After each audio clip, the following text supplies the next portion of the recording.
Welcome to the OTA podcast where we discuss everything performance training. I'm Coach Chris Barnard. Let's get into it.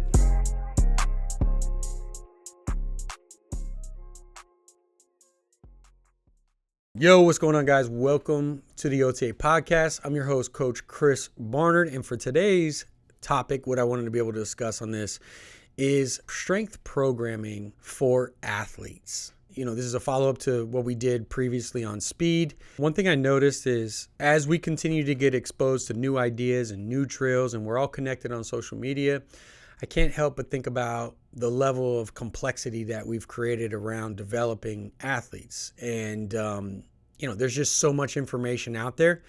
And I think all of it is amazing. But what I think that the downfall of it is a lot of coaches tend to want to pull multiple different things and pull them all together into one.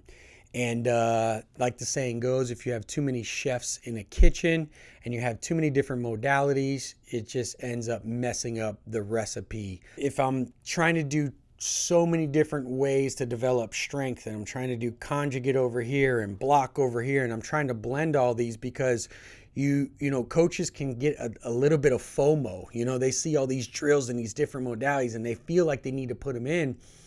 But there's a lost art to just keeping things simple and sticking to the meat and potatoes, right? And then what happens is as you continue to coach and experience results with your athletes, then what you do over time through experience is you add new wrinkles in to continue to add new stimulus to your athletes as you build rapport and get a feel for your actual athletes. So there's many different ways, but I think the level of simplicity that you need to focus on when it comes to developing strength with athletes is making sure that you focus on hitting and balancing out the body between the primal movement patterns. So this is going to be your push, pull, your squat, your hinge, your lunge, your twist, and your gait. So as long as you're checking the box over 1 to 5 days of training and you're being able to hit all of those things, then you're probably going to be able to develop pretty good from a strength standpoint. And organizing your strength, you're going to be able to build a more balanced, stronger athlete. So let's get into how we actually want to organize. So as I said, we want to make sure that we're balancing out those primal patterns. So let's say we take this over a simplistic 4-day split of training with your athletes. Now remember, I'm a fan of 4 days simply because that most of my athletes that I work with, they are performing outside of here a lot of their skill specific or sport specific work. So if I have a football guy who's on the field and is hammering, drilling, cone work, or running routes, it's like I don't want to double down and I don't want to add double the amount of stress to the body so that we can't recover, we can't get those adaptations we want. I want to amplify what that athlete is doing on the field. If I have a basketball athlete who's playing pickup 5 times a night, I don't want to load them up with I want to be able to amplify what they're already doing. Just remember, when it comes to performance training, skill work and sport-specific work trumps the weight room. It always will. Get better at the sport, don't get better at weightlifting. And I'm a strength coach, okay? So I'm just going to give you that real quick. But to go back to it, the biggest thing that I was going to say is I'm a fan of 4 days a week simply because, and only about an hour session, and we only perform, honestly, about 30 to 45 minutes of actual strength training. Usually we stack that in one session where we go from our dynamic warm-up, our prep, our mobility. We get into either our speed, agility, quickness, our plyos, whatever kind of power training we're doing, and then we have about 30 to 45 minutes of strength. So it's not like we're overdoing it. Again, I'm just trying to amplify what they're already doing in sports so that it transfers. What's up, coaches? Real quickly, let me go ahead and introduce you to Performance Coach U certification. Now, this is the certification/course that I put together for coaches who want to train athletes and not only get results, but also maximize profits in the private sector. The problem that I saw with a lot of these courses and certifications out there for coaches was that they provided a lot of information and not a lot of application. So I wanted to pull back the covers over 10 plus years of experience and show you the ins and outs of actually being in the trenches so that you get maximum results while also scaling your business. So if you're interested in this, go ahead and check out the link down below and you can get more information. Now, as far as organizing, as I said, I'm a big fan of 4 days a week. You can go total body closer to when they report to camp or spring training or whatever it is. But usually in the beginning, I go an upper lower split. And so 2 days upper body, 2 days lower body. Now, when it comes to the upper body, there's a couple things, like I said, push pull is some of those things I'm focused on. So I want to balance out horizontal pressing and vertical pressing. Again, it depends on the athlete and, if we're going to go like completely overhead or more of a landmine. But I'm going to balance out between horizontal and vertical, and same thing with my pulls. I'm going to balance out horizontal, with some rows and either some kind of lat pull down, some kind of pull up with our vertical pulling. So I'm going to balance those out between the 2 days of programming.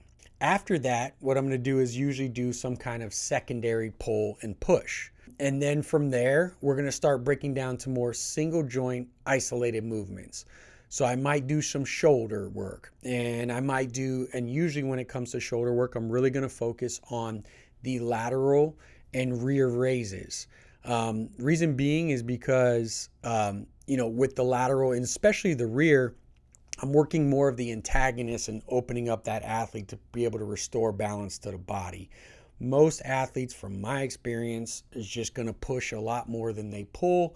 And so I find myself doing a lot more rear delt raises, rear delt, face pulls, just anything that's going to really activate the antagonist of those pushing muscles.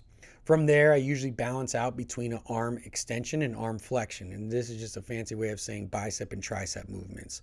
So depending on, again, the athlete, I'm usually going to do some kind of bicep curl. I love hammer curls, especially for athletes. I love tricep extension. It's going to support them on their pushing motion. As I get closer to season, you're usually going to see these a little bit more integrated, right? So I'm not going to do more bodybuilding isolated movements. I might do like say for instance, we do like a curl to press to be able to get that stimulus. It's a little bit more integrated movement if I don't throw them out on general and just focus on more compound. Sprinkled throughout those, we're going to add our correctives. Now, our correctives are just going to be working those fine-tuned muscles. So, for instance, if I'm performing for a primary push, like a horizontal, some kind of bench press or something of that nature, I might work a face pull with an external rotation. So I work big compound movements, right? And with a heavy resistance and intensity, where our corrective is working usually the antagonist and those supporting muscles, those more fine-tuned details, if you will, that are going to support the small muscles, right? The small things that are going to continue to support the stability of those movements and balancing out the body as well. There's usually some common correctives that we do within our programming based off upper cross and lower cross syndrome. You can look into Dr. Vladimir Yanda for more on that. Now, when it comes to our lower body, how are we going to organize the actual strength? Again, we go 2 days. I go 1 day where I focus on squat for my compound and usually squat pattern, and 1 day where I focus more on a pull or a hinge, I should say. Now, those are our compounds. Again, with that, I'm going to add correctives, whether it be some kind of hip activation, some kind of knee stability, right? If I'm working strengthening or lengthening through that knee joint, or even something through the ankle. It just depends, or it could be some kind of hip activation. For instance, if I'm performing a squat and I take a hip circle band and I get them to really, produce torque by screwing their feet into the ground and really activating their hips, I'm reinforcing that squat pattern and the pattern I'm looking for when I'm performing that squat.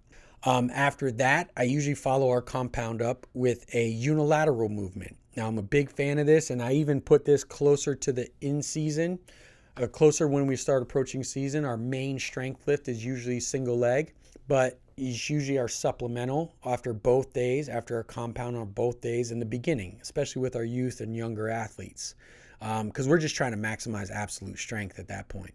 So I really love reverse lunges. I really love Bulgarians. I really love different variations of walking lunges. Depending on how we load it, again, depends on the athlete and the athlete's needs. Usually, typically after that, we flip to a posterior chain.